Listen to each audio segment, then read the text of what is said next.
What's going on, guys? This is Aaron from Departures Capital. We're here with Frank Carnevale, Chief Growth Officer at Universal PropTech. How are you doing today, Frank? I'm great. How are you?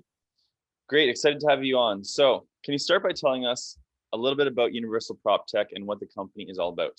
Universal PropTech, so we're publicly traded, really exciting. We're listed on the Venture Exchange in Frankfurt and in the OTCQB recently. What we have is this core fundamental business VCI controls, this 40-year federal government contract history. We are your traditional HVAC, which is heating, ventilation, air conditioning company.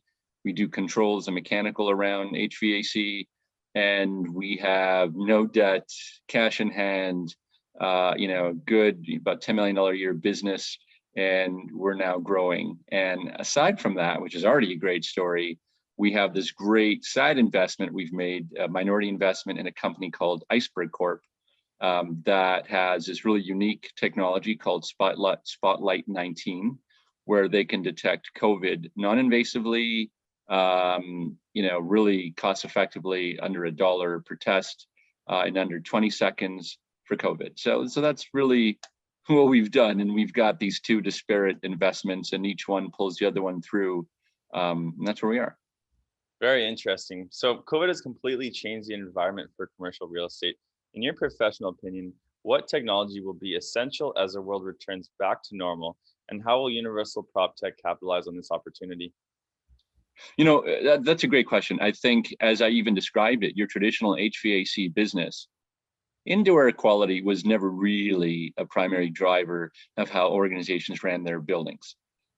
Clearly, in a post-COVID environment, even now in a COVID environment, that indoor air quality, really preventing people from getting in who are sick, who do have COVID or really any other virus going forward after that, would be a fairly, a much higher threshold of, who we let in, what are we focused on. So that's what's changed. I think coming out of COVID, and we as a company clearly pivoted. We are Universal PropTech now. We used to be called SustainCo. And we look at all these facilities and we look at the outcome. The desired outcomes are healthy buildings. So here we are connecting PropTech, so property technology, into our traditional HVAC business to really take advantage of all the opportunities of integrating these technologies, putting them into buildings in design, build, install, and then the ongoing services. So clearly we are what we envision, which is indoor air quality, even artificial intelligence that's taking hold in a lot of buildings and how you optimize them. It's gonna be a really big part of what happens in facilities. And we put our money where our mouth is. We went hard after improving our roster of products around indoor air quality, secured a number, some exclusively, some non, of air purification technology. So I'm really pleased with what we have. So that's a really big component. We have a partnership with a great company out of Eastern Canada called Lumen Ultra, where we're able to do surface testing in facilities for COVID. So that's a great surveillance tool to help support everything that we're doing. And then, of course, our investment in Iceberg and their Spotlight 19. Do I envision in a few months every facility globally, if they want people coming into it again, we'll have our rapid testing solution of Spotlight 19, 100%.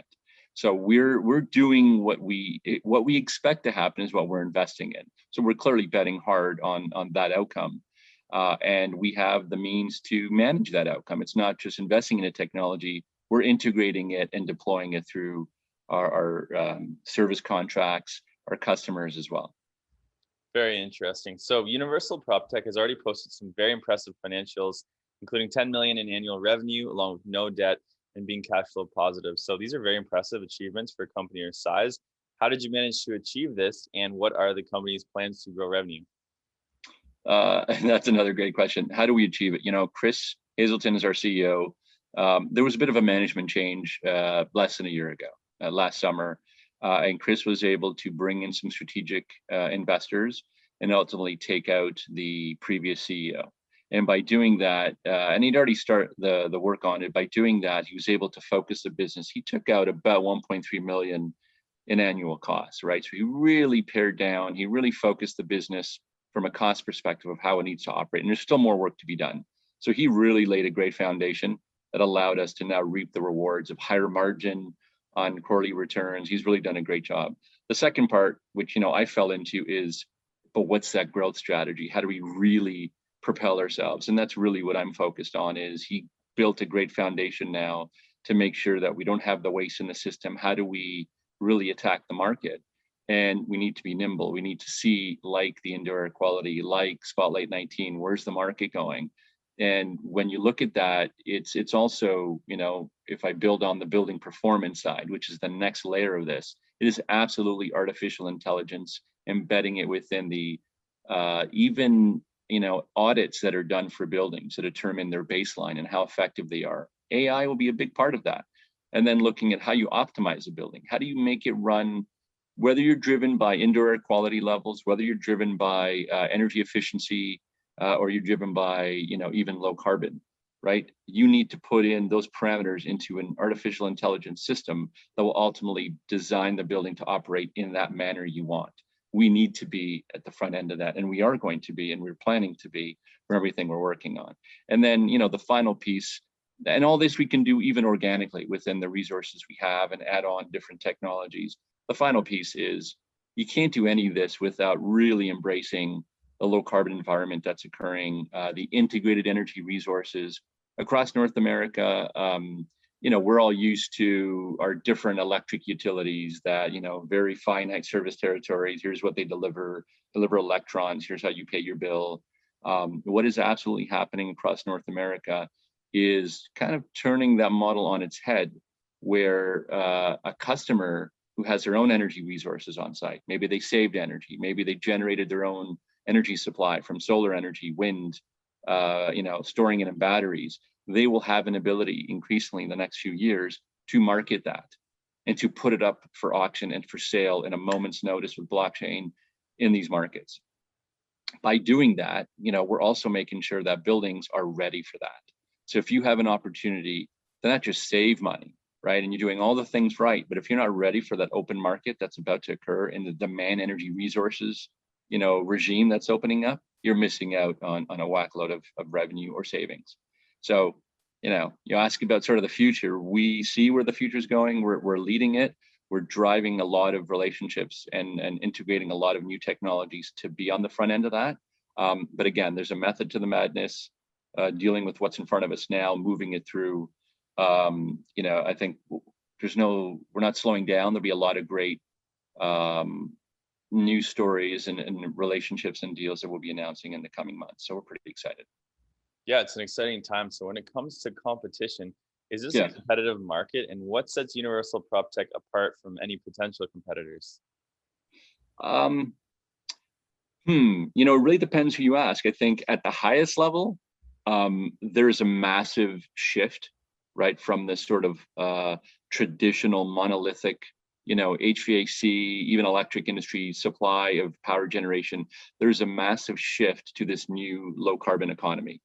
And part of that shift, it embraces PropTech, it embraces big data, Internet of Things, the cloud, all of that is really about making the customer king or queen at the end of the day. It's putting more power in their hands, similar to what I think Uber did for an entire, limousine taxi industry. Artificial intelligence, a lot of these types of technologies are going to enable buildings to be pretty sophisticated. And so that's interesting. Do I want to compete with the people I currently compete with who are part of the old monolithic structure? God, no, that's not my intention. My intention is to be at the front end of integrating, and really that's the name change, why we did it, to be at the front end of integrating a lot of these technologies. And I will say, and anyone who knows this industry knows, there's no shortage of great technologies that are all game changers in relative, in relative ways of how they help improve the operations of a building. There's no shortage of those technologies. The shortage are the companies to integrate them.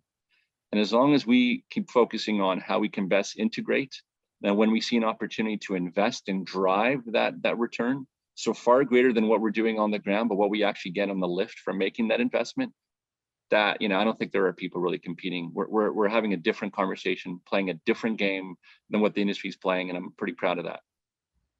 Awesome. So, what's the one thing you're most excited about for Universal PropTech over the next 6 to 12 months?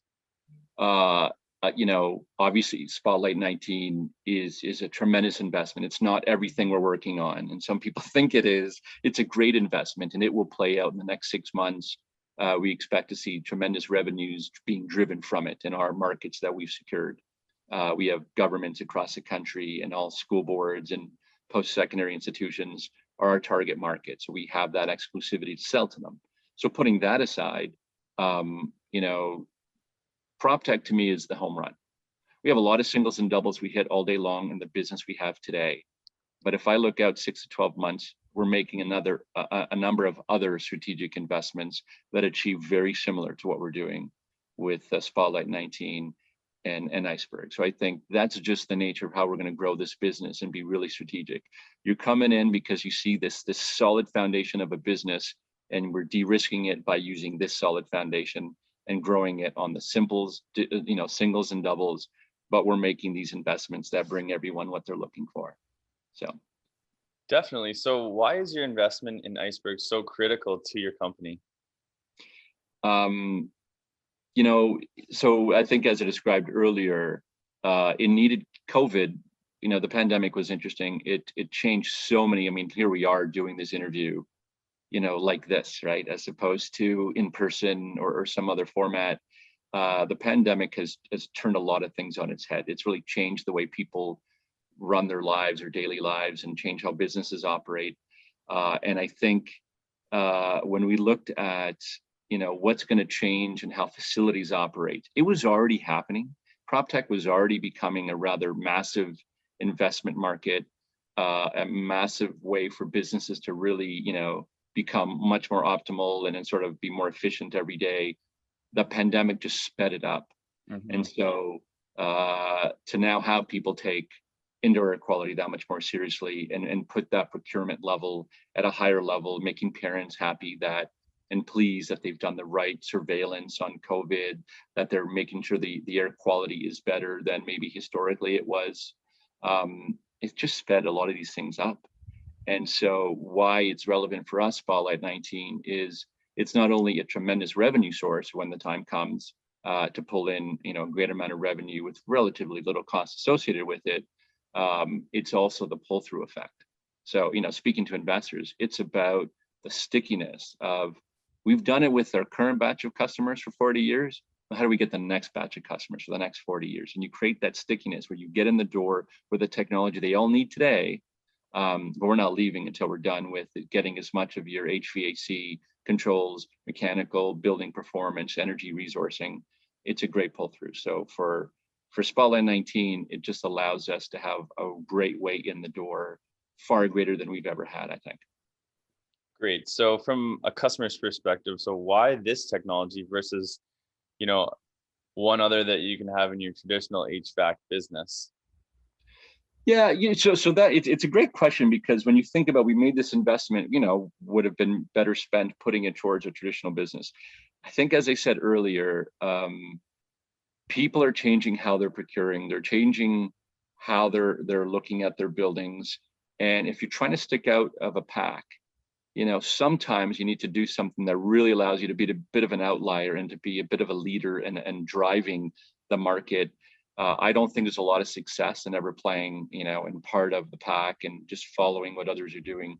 We need to drive it. This allowed us to drive it. And it is the quintessential PropTech company, in that it's taking AI solutions and restricting access to facilities based on its outcome in rather, short period of time, under 20 seconds. So we are waiting regulatory approval, but it just was so unique. It's so, again, amplified what it is we're trying to do from a PropTech perspective, that, we're sticking out from the pack. And I can tell you, where does it play out? Customers find that interesting, and they're very excited that we're looking out way further than they might be looking at. They're always looking to us for new technologies. Staff are engaged. You want to hire new people, as we are, and we're growing in Ottawa and Toronto.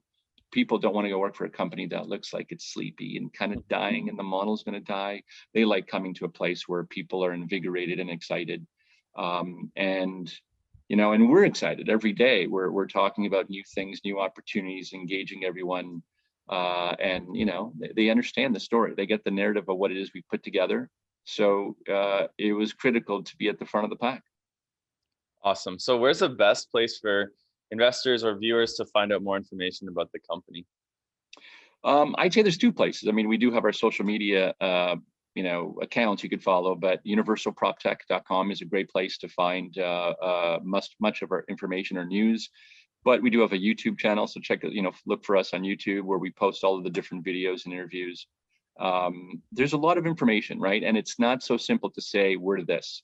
When we're trying to be something unique in the marketplace, it's difficult to just put it down to one little line. Oh yeah, we're the best HVAC company. Yeah, we're a little different. And trying to create healthy buildings, it's a bit more nuanced. Customers are getting it, and it's about finding the right way to get an investor and for people to do the right due diligence on what it is that we've created here. But definitely go to our website. Great. Well, thank you so much, Frank. And I look forward to covering your story. And thanks for all the information. Oh, thank you. Pleasure to be here. All right, guys, that wraps up the video. Thank you so much for watching. I just wanted to say, if you do support me, the channel, and all these videos, then kindly smash that like button along with hitting the subscribe button and the bell for notifications for future videos. I did also want to say, check the disclaimer down below.